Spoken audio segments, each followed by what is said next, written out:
Welcome, everybody, to NFL Central. My name is Wilson Mason, and I'm your host today. We're going to be going over the 1 o'clock games. It's going to be a short episode. I'll also be doing an episode right before the 4 o'clock games, and another episode right before Sunday Night Football, and another episode right before Monday Night Football, and then I'll recap it probably later this week. So let's just jump right into it. Steelers at Jags. I think the Steelers are going to win this one pretty handedly. I think the luck for Jake Lutton's going to run out, which that's their rookie quarterback for the Jacksonville Jaguars. He's performed well the last 2 weeks, barely losing last week to the Packers. I don't see him doing it again. The Steelers team is just way too good. They're going to bring the pressure. The Steelers are going to kill him, I think. Lions at the Panthers. I think the Lions are going to win this game. Now, the Panthers are making a really dumb decision. They're starting P.J. Walker over Will Grier with Teddy Bridgewater hurt. This is a terrible decision. Will Grier should be their first priority anyway. He is a great quarterback. I think he came out of WVU in 2019. I think he's a really, really good quarterback.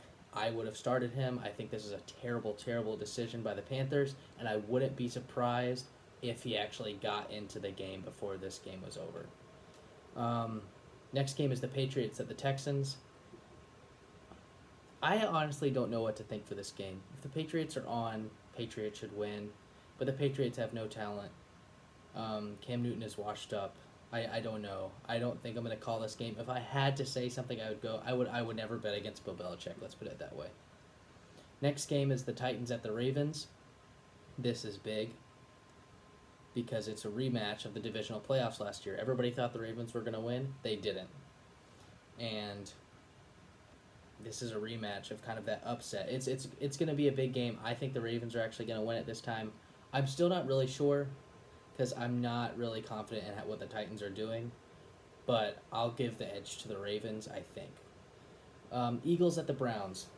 Now, this is a big game for the Browns because they're right outside of the AFC playoff picture because they're 7 seeds. They're 8 right now with Miami playing well. Baker Mayfield has to be able to deal with the Eagles' pressure really well. That's what he has to do. If he does that, they're going to win the game. But if he doesn't, he has been historically bad with pressure, then they're going to lose the game. Also, the Browns don't have Myles Garrett, so that's going to be a little bit difficult for them. But this game really falls on the massive shoulders of Ben Roethlisberger. I think he can do it. I believe in him, but we'll see what happens. The Bengals at Washington football team. This is a big game because it's the battle of the first pick of this year's draft and the second pick of this year's draft. This is going to be a really interesting thing to watch. I think that the Washington football team is going to come out on top this week because their quarterback, Alex Smith, is more experienced, and he's just coming off his career game. I think the whole team's behind Alex Smith, but I could be wrong about this. The Bengals seem to give everybody trouble this year. And another thing I want to talk about with Joe Burrow and Alex Smith is Urban Meyer compared Joe Burrow to Alex Smith. And at first glance, that kind of seems like a bad comparison because Alex Smith is thought of as a game manager, and that's not really a great term to be called as a quarterback. But actually, it is actually a really nice comparison from Urban Meyer because he coached Alex Smith, and he said Alex Smith was the best quarterback he's ever seen to come out of the draft and the best quarterback in college he's ever seen or coached.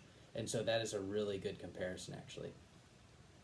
Final game for the 1 o'clock games is the Falcons at the Saints. What is defining this game is Drew Brees has 11 fractured ribs and a collapsed lung, and the Saints are not starting Jameis Winston. They're starting Taysom Hill. Now, I think that is really more... I know that Sean Payton, the Saints coach, loves Taysom Hill, and he says that he's like a Steve Young, and he's going to be their future. But the thing is for all the other teams in the league, this is just bad for Jameis Winston because we know nothing about Taysom Hill. He could be really great, but the fact that Jameis Winston's not getting the start looks bad for him, and he must be bad in practice. So he's probably not going to get another starting job ever in his career. I mean, this is a final nail in the coffin for him.